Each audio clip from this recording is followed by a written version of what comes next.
Hello everyone, मैं आपकी संस्कृत अध्यापिका डोली वर्मा। आज हम संस्कृत मधुसा से द्वितीय पाठ पढ़ेंगे। द्वितीय पाठ है हमारा वनभोज। वनभोज मीन्स कि कहीं हम बाहर जाकर खाना खाएं।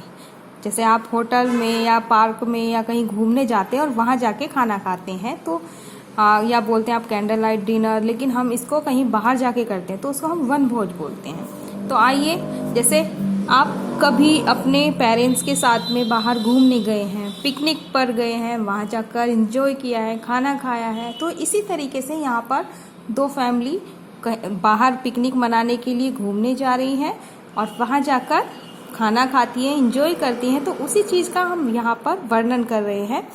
तो पिकनिक की बात है आइए यहाँ पर, तो चलिए हम शुरुआत करते हैं। पिकनिक की बात करते ही मन में हर्ष और उल्लास की लहर उमड़ आती है। क्या आप कभी पिकनिक के लिए किसी उपवन में गए हैं, परिवार के साथ अथवा अपने मित्रों के साथ? क्या आपको आनंद आया? एक बार दो मित्र अपने अपने परिवार के साथ वनभोज के लिए कालिंदी कुंज गए। आइए पाठ का वाचन करके इस वनभोज के विषय में जानते हैं। रविवार अवसरे आसीत। कल रविवार था। रविवार अवसर यानी कल रविवार अवसरे आसीत, कल रविवार था। अतः विद्यालयेषु विद्यालयों में, कार्यालयेषु कार्यालयों में और अवकाश है आसीत। अतः विद्यालयों और कार्यालयों में अवकाश था, छुट्टी थी। कल अशोक परिवार के साथ वनभोज के लिए कालिंदी कुंजम अगच्छत्, कालिंदी कुंज गया। अशोक के साथ तस्य उसके माता पिता, अग्रजा बड़ी बहन, चेपी भी प्रातः सज्जा भूत्वा कार्यानेन अगच्छन्। प्रातः यानी सुबह सवेरे, सज्जा में तैयार होकर, भूत्वा होकर, कार्यानेन कार से अगच्छन् गए। अशोक के साथ उसके माता पिता, उसकी बड़ी बहन प्रातः सुबह सवेरे ही तैयार होकर कार से गए। तत्र गत्वा वहाँ जाकर अशोक पश्यति देखता है, कालिंदी कुंजम विशालम उपवन अस्ति। कालिंदी कुंज विशाल उपवन है। तत्र वहाँ मनोहर वृक्ष, पुष्पिता लता, फूलों की लदी हुई लताएं, हरिता पादपा, छोटे पौधे, संति। वहाँ जाकर क्या देखता है अशोक कि वहाँ पर बहुत ही सुंदर सुंदर वृक्ष हैं, फूलों की लताएं हैं, हरे छोटे छोटे पादप यानी छोटे छोटे पौधे हैं।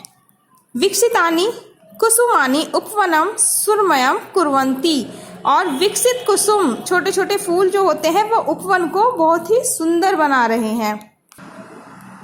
उपवनस्य परिसरे एक जलाशय अपि अस्ति। उपवन के परिसर में, परिसर किसको बोलते हैं कि कॉम्प्लेक्स, इंग्लिश में कॉम्प्लेक्स बोलते हैं। परिसर एक जलाशय अपि अस्ति, एक तालाब भी है। जलाशय जले सुरमया कलहंसा तरंती, और जलाशय यानी तालाब में के जल में सुंदर बत्तखें भी तैर रही हैं। जलाशयं परिता स्थिता बालकाः कलहंसान पश्यति प्रसन्न च भवन्ति, और जलाशय के चारों ओर स्थित बालक कलहंसान यानी बत्तखों को देखकर बहुत ही खुश हो रहे हैं। उपवने अनेके जना भ्रमणाय आगच्छन्ति। उपवन में अनेकों लोग घूमने के लिए आए हैं। उद्यानस्य च शोभां दृष्ट्वा हस्यन्ति, और उद्यान की शोभा को देखकर खुश हो रहे हैं। उपवन में अनेके जना लोग भ्रमणाय घूमने के लिए आगच्छन्ति आए हैं, और उद्यान की शोभा दृष्ट्वा हस्यन्ति, दृष्ट्वा देखकर हस्यन्ति खुश हो रहे हैं, और उद्यान की शोभा को देखकर खुश हो रहे हैं। अमर जनकेन अम्बया च तत्र आगच्छत्। अमर जनक अपने पिता, अम्बिया माता च और साथ तत्र आगच्छत्, तत्र माने वहाँ आए, और अमर भी अपनी पिता और माता के साथ वहाँ आया। यदा जब अशोक मित्रम अमर तत्र अपश्यत्, जब अशोक ने मित्र अमर को वहाँ अपश्यत् देखा, स अति प्रसन्न अभवत्, वह बहुत खुश हुआ।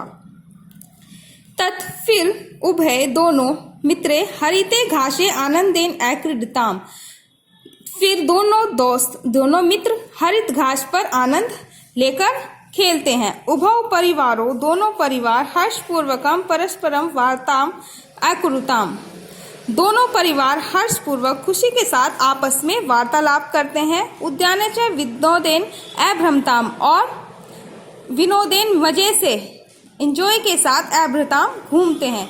उद्यान में क्या करते हैं कि दोनों परिवार आपस में बातें करते हैं और बाग में, बगीचे में मजे के साथ घूमते हैं।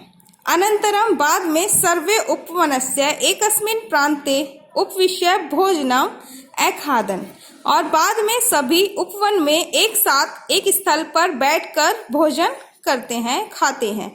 एवं का सुखेन अगच्छत्, यह समय बहुत ही खुशी के साथ बीता। तत्सर्वे, फिर सब स्व स्व गृहम, अपने अपने गृह को जाते हैं, गृह यानी घर को जाते हैं। प्रस्थान काले अशोक अमर च अवताम, जाते समय अशोक और अमर आप बातें करते हैं। आवाम पुनः अत्र आगमस्याम खेलिष्याम च, हम दोनों पुनः आएंगे और यहाँ पर खेलेंगे।